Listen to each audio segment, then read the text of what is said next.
오늘은 새로운 삼국지 탄생, 영웅은 사라지다 전반부를 방송하겠습니다. 진지를 치고 있던 육수는 앞산 멀리 이상한 살기를 느끼자 불길한 예감이 들어 복병이 있는지 정탐병을 2번이나 보냈으나 아무 이상이 없다고 보고를 했습니다. 살기의 예감이 좋지 않게 육수는 느끼자 직접 정탐병의 보고가 맞는지 몇 사람의 장수들을 거느리고 산 위로 올라서니 사방에 어지럽게 석돌이 있었습니다. 이상하게 생각한 육수는 지나가는 노인에게 돌들이 쌓여있는 유리를 묻자 노인은 몇 해 전에 제갈량이 촉국으로 가는 도중에 군사들을 시켜 쌓아놓았다고 했습니다. 그 후부터 강물이 이상하게 역류를 하고 돌풍이 불어와서 누구도 지나가지 않았다는 노인의 말을 들은 육수는 무슨 계략을 꾸민 것인지 궁금하여 강을 따라 석진을 돌아보려고 생각했습니다. 말을 몰고 육손이 석진을 돌고 나서 자기 전역으로 나오려고 해도 아무리 돌아봐도 들어왔던 길이 나오지 않고 오리무중으로 헤매다 보니 하늘은 어두워지고 강한 희오리 바람이 일고 모래가 날렸습니다. 당황한 육수는 제갈량의 전술에 빠진 것을 알고 밤이 되면 풍랑이 죽겠다는 예감이 들자 절망과 공포가 밀려왔습니다. 자신이 너무나 허술한 생각으로 팔진을 무시한 것을 뉘우쳤습니다. 군사들과 육수는 절망과 공포의 늪 속에서 헤매나지 못하고 있는데 한 노인이 나타서 자신이 제갈량의 장인 항성은의 친구라며 구해주겠다며 따라오라고 했습니다.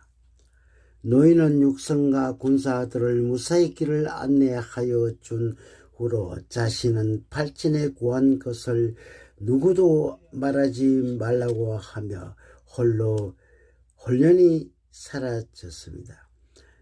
새삼스럽게 육수는 제갈량의 재능에 두려움을 느껴 장수들을 반대를 무릅쓰고 진군을 멈추고 해군을 지시했습니다.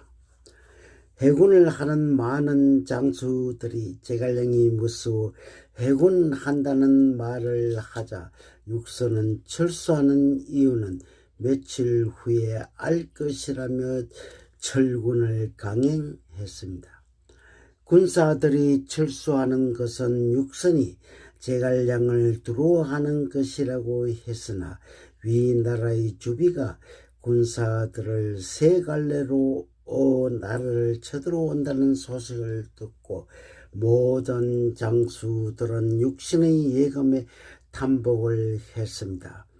싸움에서 육신에게 패한 유비는 자신의 어리석음에 모든 군사들만 잃고 성도로 들어가서 제갈량을 볼 면목이 없다며 모든 것이 자업자득이라면서 시리에 빠져 있었습니다. 오나라를 공격하는 위나라 조비의 대군은 연일 대피하여 도망을 치자 백제성에서 유비는 자신이 간우와 장비의 2 아우들을 못한 것을 원정한다는 만류했던 제갈량과 여러 신하를 본 면목이 없었습니다. 미래에 대한 근심 걱정으로 병을 얻은 자리에 눕자 제갈량은 싸움에서 육선에게 당해 병석에 누운 유비의 모습을 보고 제갈량은 눈물을 흘리자 유비는 제갈량의 손을 잡고 자신이 성상의 말을 듣지 않아 나라를 평지풍파를 만들었다고 했습니다. 싸움에서 패한 유비는 병석에 누웠어 이젠 희생하기 어려우니 제갈량을 보고 태자를 도와 달라는 말을 하며 눈물을 흘리자 제갈량도 함께 눈물을 흘리며 옥체를 보전하여 만 백성에게 뜻을 베풀어 달라고 했습니다. 모든 신하들은 소집한 유비는 자신의 얄궂은 운명을 한탄하며 제갈량을 보고 항상 실행보다 말이 앞서고 많은 사람을 중용하지 말라는 당부를 했습니다. 모든 신하들에게 유비는 지금까지 생사고락을 함께하며 조적을 경멸하고 한시를 부응하려 했으나 뜻을 이루지 못하고 되었으나 태자를 잘 받들어 주기를 마지막 소원이라고 말했습니다. 모든 신하들은 엎드려 울며 용체를 편히 하시기 바란다며 나라의 견마지로의 충성을 다하여 은혜를 갚겠다고 했습니다. 마지막으로 유비는 제갈량을 보고 태자 선을 나이가 어려서 죄질을 알 수 없으니 태자를 떠오르다가 재앙의 그릇이 못되면 재앙이 되어 백성을 편하게 하라고 당부하는 유언을 했습니다. 오직 태자에게 신하로서의 충성을 다하여 죽음으로써 유업을 보살피며 역신이 되지 않겠다고 제갈량은 유비에게 맹세를 했습니다. 유비는 제갈량에게 후사를 부탁하며 새가 죽을 때 그 울음이 애달프고 사람이 죽을 때 하는 말이 선하다는 성인의 말을 인용하면서 자신의 성심을 강조했습니다. 모든 신하들과 제갈량이 앉은 자리에서 유비는 아들 세 형제를 제갈량을 부친으로 섬기며 매사를 가르침을 받으라며 제갈량에게 큰 절을 올리라고 했습니다. 왕자들의 절을 받은 제갈량은 100번 죽어도 은혜를 갚을 길이 없다며 눈물을 흘리자 유비는 마음이 놓여 신하들과 조원에게 후사를 당부하며 서기 223년 4월 24일 63세의 눈을 감았습니다. 유비의 일생은 처음 부현급인 안위위에서 고당령의 간직을 하다가 공산찬에게 의탁을 한 후 서주에서 여포에게 당하여 다시 조조에게 위탁한 후 원수와 여포에 의지하면서 적군과 아군 사이를 맴도는 의지와 기계가 그리고 의리가 있는 영웅이었습니다. 재앙의 유해를 모시고 제갈량은 성도로 들어와서 17살의 태자 유선을 왕위에 계승시키고 연호를 근흥 원년으로 계칭하고 유비를 소열 항제라 하고 대사령 내려 신제의 유덕을 찬양했습니다. 총나라의 유비가 죽자 위나라의 조비는 총나라를 공격하기 위하여 모사 사마이가 오로 대군으로 총나라를 총공격을 하도록 명령을 했습니다. 총나라의 황제 유선은 불안하여 제갈량을 찾아 대책을 논의하고 싶었으나 병이 났다며 조정에 나타나지 않자 황제가 직접 나서며 성상 제갈량의 집을 방문했습니다. 황제 유선은 제갈량에게 직접 찾아가서 오로 대군을 막을 방도를 걱정을 하자 제갈량은 황제를 초당에 모시고 차를 대접하면서 막을 전략을 말해 주었습니다. 전략을 세운 제갈량은 마초 장군을 서른간으로 지키고 병역을 급과 의심이 많으니 위원이가 맞고 명달은 본시 우편이니 절친 위험이 맞고 조진이 양평간 공격을 재훈이 막아내려야 한다고 했습니다.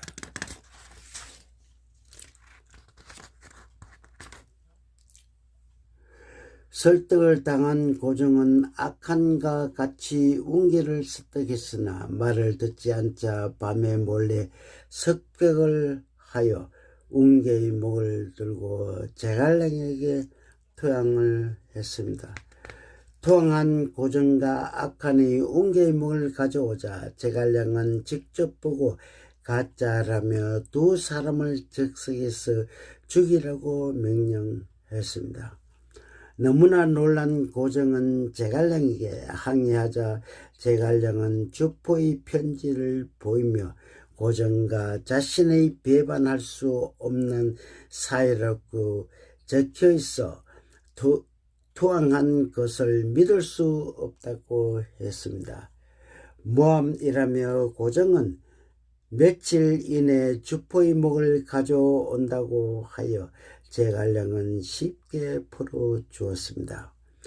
가연 며칠 후 고종은 주포의 수급을 가져와서 제갈량에게 바치자 제갈량은 주포의 수급을 확인한 후 크게 웃으며 지난번의 웅계의 수급이라고 했습니다. 놀란 고종을 보고 좀 더 공을 세우기 위함이라고 정성을 다하라고 하며 즉석에서 고종을 익주의 태수로 봉하여 쉽게 익주를 변경했습니다. 계속해서 제갈량은 여계라는 고사의 지도를 보며 남만을 진군하여 가자 남만왕 맹역은 삼동 원수인 금한 삼결 동도나 아해의 남의 세 원수들을 불러 대항하도록 했습니다. 두 진영에서 싸움이 붙자 조은은 적진석으로 파고들어 금한 삼결 원수를 창으로 죽였으니 위원은 동도나와 의외의 남의 두 원수는 산속으로 달아나서 잡지를 못했습니다. 이튿날 제갈량은 장수들의 성전을 축하하며 자신은 여계공을 건네준 지도를 보고 장의와 장의에게 미리 매복시켜 두었다가 달아난 두 원수를 잡았다며 끌고 오자 모든 장수들은 놀랐습니다. 사로잡은 두 원수들과 군사들을 풀어주자 만왕 맹핵이 대군을 이끌고 쳐들어왔으나 제갈량의 전략에 사로잡혔으나 이들은 산중의 지리를 몰라 사로잡혔다고 붕괴했습니다. 그들을 술과 고기를 대접하고 난 후에 제갈량은 풀어주자 모든 장수들이 맹액이 자기 진지로 돌아가는 것을 걱정하자 제갈량은 맹액이 진심으로 항복해야 남만이 절로 평정된다고 했습니다. 자기 진지로 돌아간 맹액은 10만 대군의 진지를 쌓아 숨어 있었으나 제갈량은 동도나 원수를 사로잡아서 그를 시켜 맹액을 잡아오도록 했습니다. 잡혀온 맹액은 제갈량 앞에 나와 자신의 부하의 배반으로 잡혔다며 항복할 수 없다고 대항하자 제갈량은 다시 놓아주며 다시 한번 잡혀와서 항복하지 않으면 용서하지 않는다고 했습니다. 술과 고기로 대접받은 맹액은 본령으로 돌아오자 동로 나와 아예남을 죽이고 군사를 일으키고 동생 명우와 상의를 하여 거짓 항복하여 제갈량을 죽이기로 전략을 세웠습니다. 거짓으로 항복한 맹액과 명우의 계략을 이미 알고 있는 제갈량은 두 사람을 사로잡았으나 맹액은 제갈량 앞에서 나가 아우의 실수로 잡혀 마음껏 싸우지 않고는 항복할 수 없다고 항의를 했습니다. 다시 한번 제갈량은 풀어주며 다음번에 잡히면 어떻게 하느냐고 물으며 대답 못한 맹액은 마음껏 싸우는 것이 소원이라고 하자 제갈량은 10번이라도 풀어준다며 두 사람을 풀어주었습니다. 갈 곳이 없는 맹액은 본거지인 노수는 마대가 본지는 좋으나 산파는 위험이 각각 점령하고 있어서 산속으로 도망을 쳤습니다. 강동으로 들어간 맹액은 10여만 군사들을 동원하여 다시 제갈량과 싸움을 위해 도전을 했으나 촉군은 아무런 반응을 보이지 않았습니다. 매일 성문 밖에서 맹액은 욕설로 싸움을 걸었으나 아무런 반응이 없자 성 안으로 들어가니 아무도 없자 제갈량이 본국으로 도망쳤다고 판단하고 추격을 했습니다. 적군이 진지를 치다가 가벼운 장소에 진을 치고 자다가 밤에 적군의 갑작스러운 야섭으로 맹액은 또다시 포로로 잡혔습니다. 한사코 맹액은 속임수로 잡혔으니 죽어도 눈을 못 감겠다고 하자 제갈량은 대노하여 4번 사로잡히고 헛소리 한다고 당장 목을 치라고 호통을 쳤습니다. 한 번만 더 풀어주면 원한이 없다고 맹액이 한탄하며 애걸을 하자 제갈량은 장고대로 한다며 호통을 치며 잡히면 진심으로 항복하라며 다시 풀어주었습니다. 간신히 살아난 맹액은 동룡동이라는 험하고 깊은 산중에 숨어 들어가 적군이 지쳐서 돌아가기를 기다렸습니다. 동룡동 험한 산속 깊은 두 갈래밖에 없는데 하나는 계곡 사이의 소도와 다른 하나는 독사와 악갈들이 득설거리는 거리로서 아무도 지나지 못했습니다. 동릉동에서 도끼를 품은 늪과 독천이 있어 제갈량이 들어갈 수 없게 되자 제갈량은 한 농어의 해동물이 나오는 생물에서 약수와 해협 은양이라는 풀잎을 군사들에게 주고 진지를 구축했습니다. 동릉동 성 안에서 안심한 맹액은 촉군이 성 밖에 진지를 구축하자 무척 당황하였으나 동릉동의 동주인 다사 대왕이 맹액을 안심시키기 위해 지원을 크게 베풀어 주었습니다. 이때 이웃의 언야동의 동주인 양봉이 5 아들과 같이 군사를 거느리고 와서 주연상에서 정신이 팔린 맹액과 맹우에게 덮쳐 사로잡았습니다. 형제들이 제갈량의 은혜를 갚고 만백성들의 토탄에 구하기 위하여 명예를 포박한다고 양봉은 선언했습니다. 잠시 후에 제갈량이 나타나 명예를 보고 5번 잡혔으니 항복하겠냐고 하자 명예는 동족의 배반하여 잡혔으니 항복할 수 없다고 했습니다. 조상이 대대로 지켜나온 강산에서 잡히면 항복하겠다고 명예가 제갈량을 보고 말하자 제갈량은 다시 명예를 풀어주었습니다. 풀려나자마자 명예는 서남의 팔랍 동주 지원을 받아 삼강석에 타산왕을 주둔시켰으나 제갈량은 삼면이 강이고 한면만 육진 지형을 이용하여 폭풍이 일어나기를 기다렸습니다.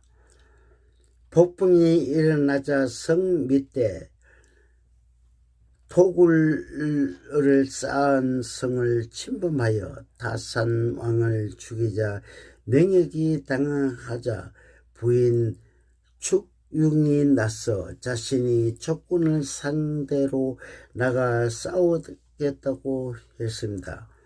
다음날 싸움터에서 당금을 던져 적군의 장수인 장의와 마종을 사로잡자 적군의 조은이 대항하여 죽은 부인을 사로잡아 장의와 마종을 상호간에 교환을 했습니다. 싸움터에서 맹약을 돕는 목록대왕이 사나운 맹수들을 가지고 와서 풀어놓으니 적군은 명수들에게 속수무책이 되어 싸움에서 참패를 당했습니다. 남만군이 호포를 구사한다는 병서를 미리 알고 있었던 제갈량은 준비한 궤짝을 열고 코끼리와 맹수 모양을 나무로 만들어 뱃속에 하병기를 갖춰 많은 군사와 함께 들어가 싸우게 했습니다. 다음날 명예가 목록대왕이 전날의 명수들을 풀어서 싸움에 승리하자 또다시 명수들을 풀어놨으나 적군들이 나무로 만든 짐승 모양의 괴물이 불을 품으며 돌진해 왔습니다.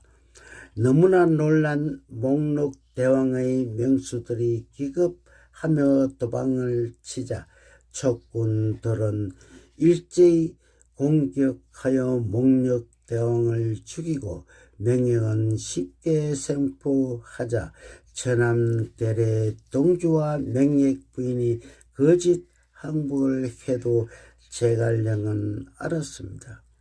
생포당한 명호는 또다시 실력이 부족해서 잡힌 그 신이 아니므로 한 번만 놓아달라고 간청을 하자 제갈량은 핑계없는 무덤이 없다며 다시 한번 6번째로 놓아주었습니다.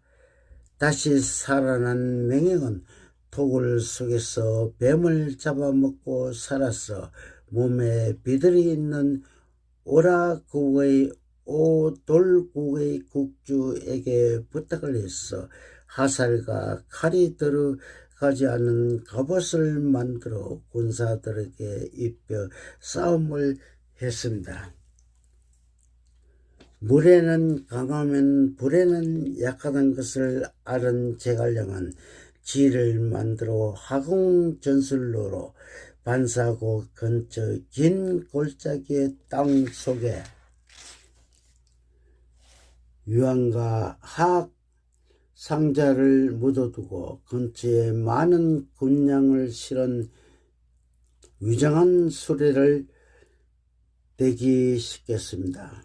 적군의 위헌장수는 올돌고래의 싸움을 걸자 승리에 자신한 올돌고리 쳐들어오자 싸우다가 쫓기는 반복을 하다가 반사곡으로 유인했습니다. 숲속으로 완전히 들어가자 좌우에서 불을 질러 하약 수레와 땅에 묻힌 하악이 폭발하여 반사곡 전체가 불바다가 되어 올돌고래 군사들은 도망치지 못하고 전부 불에 타서 죽었습니다. 또다시 명예군 제갈량의 계략에 사로잡히자 제갈량은 보기 싫은 얼굴이라며 당장 체험하라고 명령하자 명예군 땅에 엎드려 통곡하며 7번 용서해 주는 은혜를 베풀어 달라고 애원했습니다.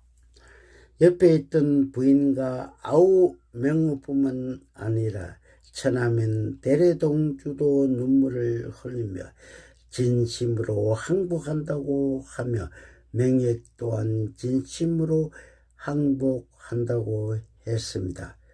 모두들 눈물을 흘리며 진심으로 항복하자 제갈량은 마음속으로 칠검칠종으로 풀어주는 것은 7마리의 오리를 놓아주고 1마리 봉황을 얻는다는 심정이었습니다. 난민왕에 봉하여 백성들을 사랑하고 덕을 베풀어 달라는 간대한 제갈량의 처문에 명예군 고마운 마음에 눈물을 흘리면서 제갈량은 난민국의 왕하의 대업을 이루게 되자 마음 놓고 본국으로 돌아갔습니다. 본국으로 돌아가는 도중에 제갈량은 청명한 하늘이 갑자기 폭우가 쏟아지고 강풍이 불어 강물이 파도처럼 밀려오자 배로 건널 수 없게 되었습니다. 옆에 있던 명예이 급히 제갈량을 보고 사람의 머리 49개와 검은 소와 흰 말의 머리를 제사를 지내야만 건널 수 있다고 했습니다. 제사를 지내기 위해 사람의 머리를 제사를 지낼 수 없으니 제갈량은 밀가루로 사람의 머리를 49개로 만들어 제사를 지내게 하여 강물을 무사히 건너 성도로 돌아갔습니다. 방송을 마치겠습니다.